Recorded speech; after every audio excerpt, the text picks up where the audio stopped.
A 15-year-old girl named Donna lived with her father in a small house in the suburbs. Ever since her mother died, Donna had depended on her father for everything. They had a wonderful relationship and loved each other very much.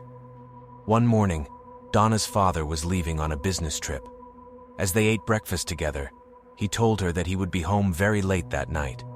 With that, he kissed her on the forehead, grabbed his briefcase, and walked out the front door. Later that day, when Donna came home from school, she did some homework and watched some TV. By midnight, her father had still not returned, so she decided to go to bed. That night she had a dream. She found herself standing at the edge of a busy highway. Cars and trucks whizzed by at an alarming rate. She looked across the highway and saw a familiar figure standing on the other side. It was her father.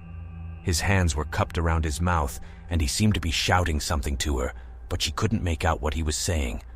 As the traffic whizzed by, she strained to hear. Her father's eyes were sad. He seemed to be desperately trying to communicate something to her. She could barely make out the words, "Don't open door." Suddenly, Donna was awoken from the dream by a strange tapping noise. Tap, tap, tap. Then somebody began to ring the doorbell downstairs. Ring, ring, ring. She scrambled out of bed and put on her slippers. Then, dressed only in her nightgown, she ran downstairs and went to the front door. Looking through the peephole, she saw her father's face outside. He was staring right at her. The doorbell kept ringing insistently. "Okay, hold on, I'm coming," she shouted. She pulled back the deadbolt and was about to unlatch the door when she stopped. She looked through the peephole at her father again. Something about his expression didn't look quite right. His eyes were wide open. He looked terrified. She slid the deadbolt back into place. "Dad," she yelled through the door, "did you forget your keys?" "Dad, answer me." "Dad, please, I need you to answer me. Is there someone else out there with you? Why won't you answer me? I'm not opening the door until you say something." The doorbell kept ringing and ringing, but for some reason, her father refused to answer her desperate cries. For the rest of the night, the frightened girl cowered in a corner of the hallway, helplessly listening to the ceaseless ringing of the doorbell. It seemed to go on for hours. Eventually, she fell into an uneasy sleep. At dawn, she woke up and realized that everything was quiet. She crept over to the door and looked through the peephole again. Her father was still there, staring at her. She cautiously opened the door and was confronted with a sight that filled her with unimaginable horror. Her father's severed head was hanging from a nail above the door. There was a note attached to the doorbell. In crude, scrawled handwriting it read, "Clever girl." There was an old apartment building in Japan that was 7 stories high. The apartments were very small and decrepit, and the building had no elevator. There was only a large, dilapidated wooden staircase that spanned 7 flights of stairs. Each one had 7 steps. On the first floor of the building, there was a 1-room apartment, directly opposite the staircase. The landlord who owned it had a hard time finding tenants to stay in the apartment. Whenever he managed to rent it out, the tenant would suddenly leave without ever giving an explanation. Every tenant left less than 1 week after renting the room. One day, a young man came to look at the vacant apartment.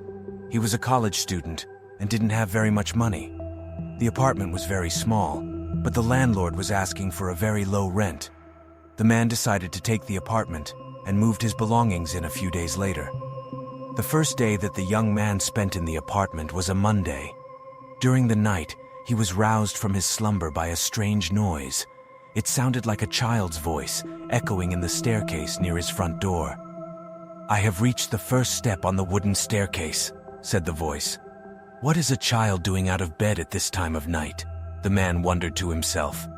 However, he was tired from transporting his belongings and just went back to sleep. The next night, he was again awakened by the same voice calling out, "2 steps on the wooden staircase have I climbed."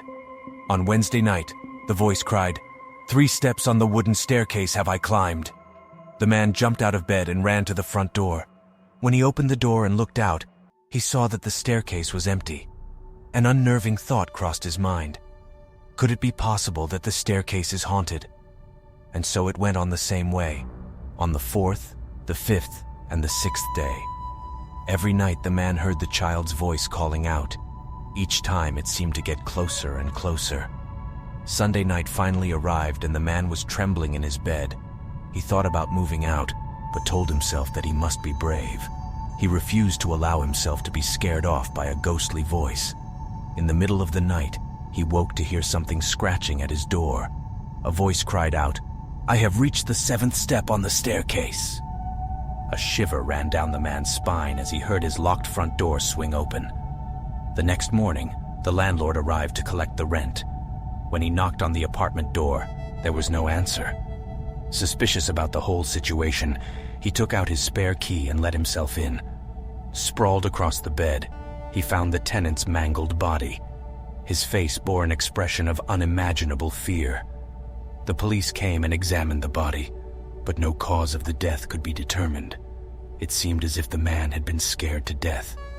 The apartment is still vacant today, awaiting a new tenant. Over the years, all of the previous residents have fled before the week is through. They all say they left because they feared what might happen when the voice reached the 7th step.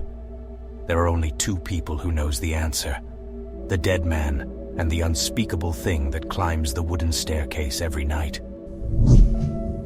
In South Korea, it is very important for young people to do well in school. Parents put a lot of pressure on their children to study hard and get good grades. Students often have to hire tutors after school, and some even return to the school at night to do extra work. This has actually become a big problem in Korea, because many students stay up so late at night studying that they fall asleep the next day in class. In recent years, students have actually been banned from studying after 10 p.m. in some areas. One night, a Korean girl named Sunhae was at school. It was quite late, and she was studying in the library with a group of other students from her class. The lights in the library were on, but the rest of the school was in darkness. After a while, Sunhae needed to go toilet, so she took a break from her studies.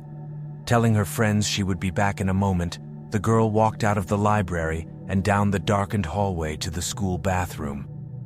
In the library, when a few minutes had passed, the other boys and girls began to notice a faint tapping noise. It seemed to be coming from the direction of the window. Looking around, they saw a pale, gaunt woman standing outside. Her face was pressed up against the window, and her eyes were tightly shut. One long, crooked finger was tapping on the window. They wondered what the woman was doing outside at this time of night. A moment later, the woman opened her eyes, and the students gasped in horror. She didn't have any eyes. There were just deep, dark holes where her eyes should have been. The woman raised her fist and brought it crashing down against the window. The glass shattered. Suddenly, all the lights went out. In the school bathroom, Sunhae was just about to wash her hands when she was plunged into darkness. Everything was silent. She never heard the screams of terror coming from the library. There was no way she could have known about the pandemonium and slaughter that had broken out just a few rooms away. She continued washing her hands in the dark, blissfully unaware of the horrific cries that echoed down the hallway. Just as abruptly as they had begun, the yells and screams stopped, and the school was deathly silent once again. Sunhae opened the bathroom door and strolled back down the hallway. When she went into the library, she stopped in her tracks. The dead bodies of the other students were strewn around the library. Some of the corpses were sprawled on the floor, while others were draped across desks and filing cabinets. She started shaking with fear. Her mind raced as she tried to understand what had happened. It was a massacre. Just then, she heard footsteps echoing down the hallway. Sunhae was a clever girl, and thinking fast, she threw herself on the floor next to the dead bodies of her friends and lay motionless. She listened as something quietly crept into the library. Sunhae kept her eyes closed and pretended to be dead. She heard a rustling sound as something moved around the room. Fearing the worst, Sunhae lay as still as she could and tried not to make a sound. She heard a voice whispering, 1, 2, 1, 2, 1, 2. Curiosity got the better of her, and she cautiously opened her eyes ever so slightly and took a peek. There, in the middle of the room, stood a pale, ghostly woman, dressed in white. Sunhai closed her eyes again and fought the urge to scream. She could hear the ghost creeping around the room, going from body to body, muttering under its breath. 1, 2, 1, 2, 1, 2. The girl held her eyes tightly shut. She hoped and prayed that the ghost would leave soon. 1, 2, 1, 2, 1, 2. The ghostly woman was shuffling from one corpse to the next, getting closer and closer. 1, 2, 1, 2, 1, 2. As Sunhai listened to the chilling voice of the ghost, she tried not to do anything that would attract attention.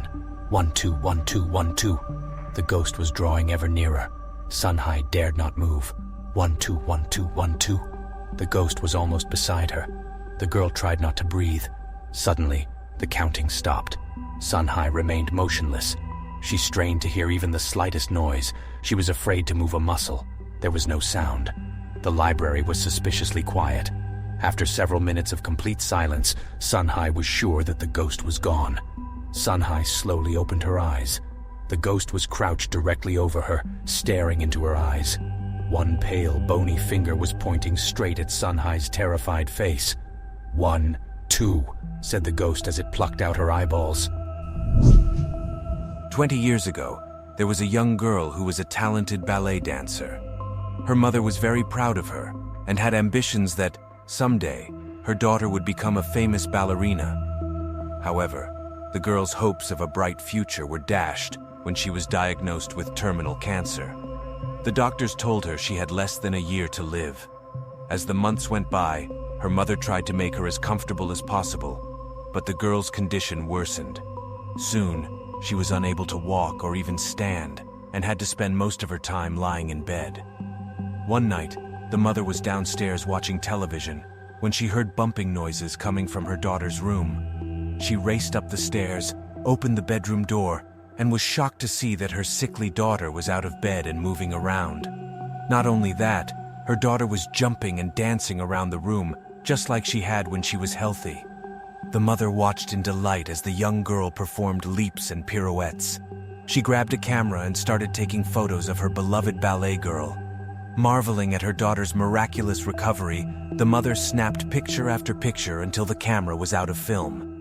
In the end, the girl finished in the arabesque position. The mother gave her a round of applause, but when she looked at her daughter's face, she suddenly stopped clapping.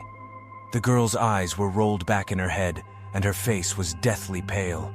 Suddenly, she keeled over and collapsed in a heap on the bedroom floor. The ballet girl was rushed to hospital, but was pronounced dead on arrival. The doctors said that the ballet dancing had been too much for her weak heart to withstand. She had literally danced herself to death. The mother was inconsolable. After the funeral, the mother took the pictures to be developed.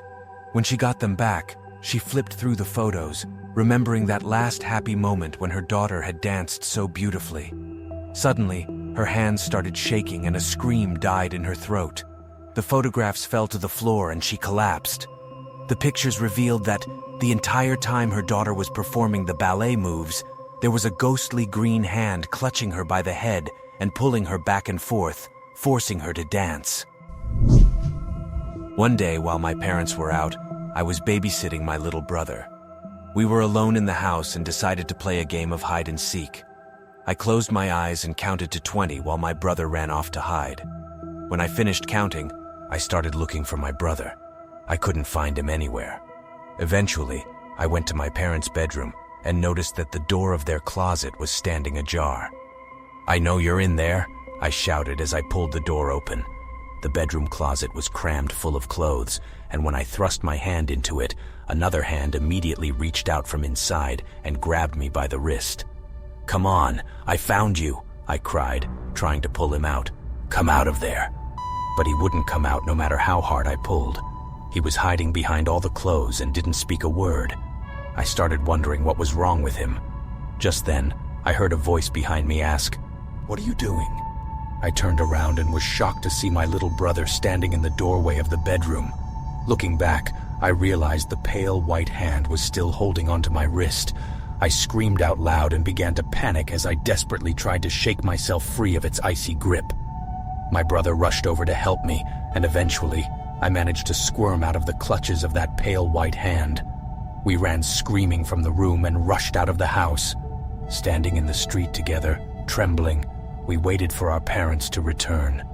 When they finally came home, we told them what had happened, and they went upstairs to search the bedroom closet. Of course, they found nothing inside, just a bunch of old clothes.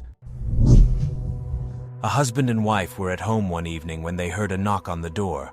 When they went to answer it, there was a strange gentleman standing on the doorstep. He was dressed in an expensive black suit, and he was holding a large briefcase. "I wonder if I might have a few moments of your time," he said. Assuming he was a traveling salesman, they invited him in. The gentleman placed his briefcase down on the kitchen table and took something out.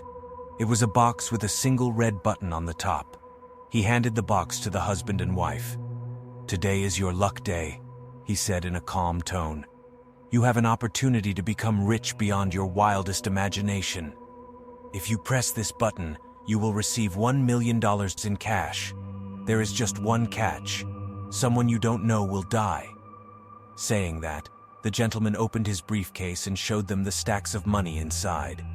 The gentleman told them he would return the next day to collect the box. After he left, the husband and wife discussed the box.